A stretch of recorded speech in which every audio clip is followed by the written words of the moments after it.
Nisaidie. Bwana wewe. Sasa shehe, umefanya jambo zuri sana.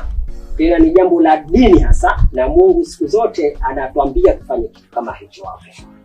Ila sasa kitu kimoja tu umeharibu. Kawaida msaada siku zote hauhitaji matangazo shehe, kwa sababu hilo ni jambo la ria kwenye dini yetu.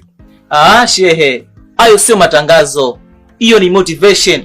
Nataka watu wajifunze katika jamii kupitia kwangu. Okay, ni jambo la kheri sana. Ni jambo la kheri sana kwenye dini yetu.